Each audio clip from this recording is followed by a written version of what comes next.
Welcome back to the show. You know, museums, like so many other things, are having to think outside the box to make sure people are still able to enjoy art, especially during a time when art can really help us during this pandemic.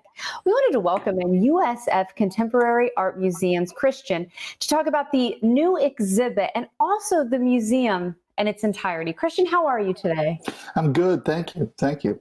I'm glad you're here. As we were chatting before we got started, I don't know if we've been able to talk about the USF Contemporary Art Museum yet on this show. So give people an idea of what you're all about and how being able to be a museum within the campus really is a win-win for everybody. Well, we're University Museum. We've been around some decades. We have a collection of 5,000 items that belong to the university that we are caretakers for. But more importantly, we sort of have this dual mission to both the greater community to show both local and international artists and national artists, but also to educate the university, to help educate the university. And so, that's something that we do with a great deal of gusto, as much as we can.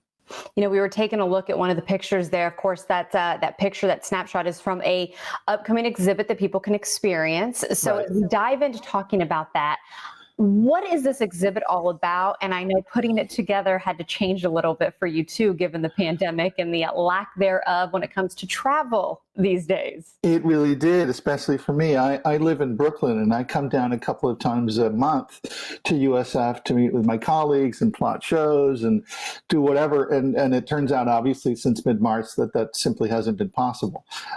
So we engineered this show, which is called The Neighbors: Slideshows for America. It includes 5 artists, 5 U.S.-based artists, and we commissioned them to come up with slideshows that would reflect, maybe underexposed, underrepresented parts of America. Some of these photographs were taken in the Hasidic neighborhoods of Brooklyn in South Williamsburg. Some of them were taken in Arkansas, in African American communities. Others were taken near farms where mostly Latino immigrant communities are usually working, picking either almonds or fruit. We have another artist who is working with the Haitian American community, and her slideshows basically shows that. So what we wanted to do is to come up with a sort of composite picture of an American that we both recognize, but that also looks different. I think we're all sort of like debating the idea of what we look like these days as Americans. So we wanted to contribute through the artist's eyes a view of what that might look like, at least through these 5 particular contributions. Okay, again, when this came through my inbox and I saw some of the pictures and I started reading about it, I feel like this is the most important time to see some of these pictures. We took a look at a birthday party, again, similar situations, but may look a little different. And with Exactly. the civil unrest that is still happening in this nation, why was it so important for you to take the position that you have and be able to display this art, to maybe have people have a little healing and maybe a reminder that, yes, we're all Americans, no matter what it looks like? Well, you said it basically for that reason. We're at a point where we're debating something really essential about, this country. And a lot of it has to do with what we look like and how much acceptance we have of that. So the idea that we could do that through, again, these artists' eyes and their pictures, their visions of these communities, of these groups of people, I think, for me, it takes the curatorial voice out of it. It's not me writing a text. We're actually seeing this in something that we recognize, in pictures of people, in pictures of the landscapes that they live and work in.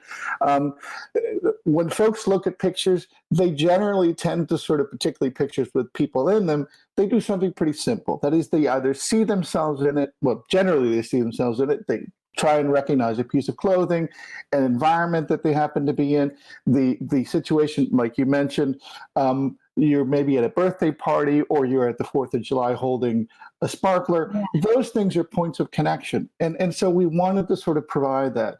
for folks, both again, our university audience and the wider audience to experience. Well, let's talk about when people can experience it now, because of course this is a virtual exhibit. Let's talk about dates and how people can, one, enjoy it for themselves, but also support the museum. Right. Well, look, for now, unfortunately, we're stuck in phase 2. So, we can't really give the go-ahead for people to basically come in and experience the show by themselves. I should mention that the show is a slideshows and an old-time carousel. So it's got this sound that sort of brings you back nostalgically to family sort of like situations where you're looking at, I don't know, your vacation pictures or the birthday or the 4th of July again. So you get